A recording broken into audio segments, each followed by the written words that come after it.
Pressure in a hydraulic system comes from resistance to flow. To further illustrate this principle, consider the flow produced from a hydraulic pump.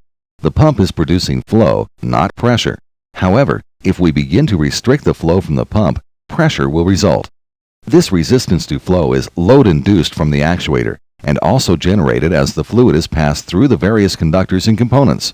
All points of resistance, such as long runs of pipe, elbows, and various components, are accumulative in series and contribute to total system pressure. Pascal's law forms the basis for understanding the relationship between force, pressure, and area. The relationship is often expressed with the following symbol. Mathematically, we express this relationship as force is equal to pressure times area. Pressure is equal to force divided by area, and we can calculate area by dividing force by pressure. Pascal's law is expressed as follows. Pressure applied on a confined fluid at rest is transmitted undiminished in all directions and acts with equal force on equal areas and at right angles to them. In the following illustration, we have a vessel filled with a non-compressible fluid. If 10 pounds of force is applied to a 1 square inch stopper, the result would be 10 pounds of force on every square inch of the container wall. If the bottom of the container was 20 square inches total, the resultant force would be 10 psi times 20 square inches, or 200 pounds of total force, since force equals pressure times area. In this learning lab, you will directly see the effects of Pascal's law. By pulling down the lever, you will put equal pressure on the fluid within the system. Note the pressure gauges all read the same pressure throughout the system.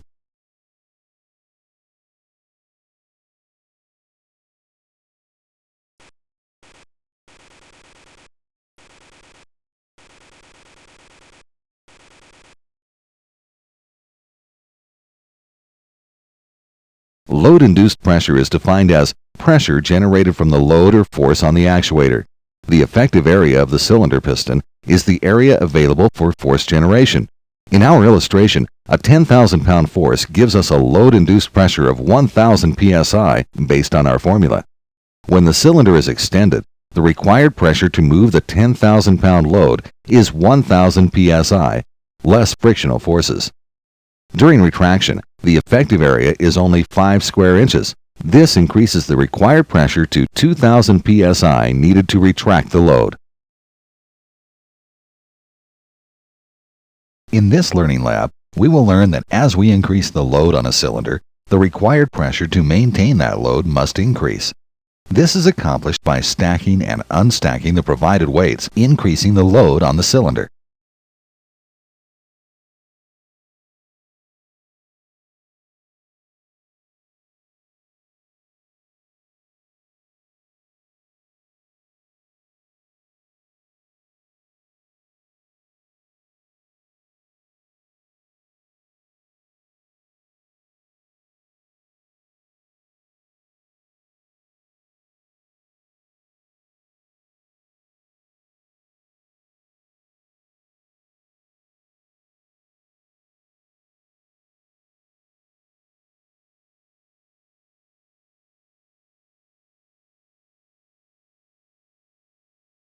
Pressure that is not directly used to provide work may be defined as pressure drop or resistive pressure.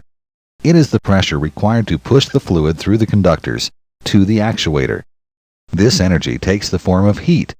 Excessive pressure drop may contribute to excessive heat buildup in the hydraulic system. This resistive pressure is accumulative and must be added to the overall system pressure requirements. Click on Full Sequence to watch the whole animation uninterrupted.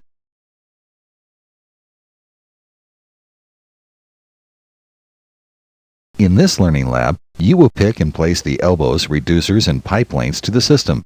As you add these elements to the system, notice that the pressure increases. When we reach a pressure of 1,000 psi, heat will be coming from all areas of the system.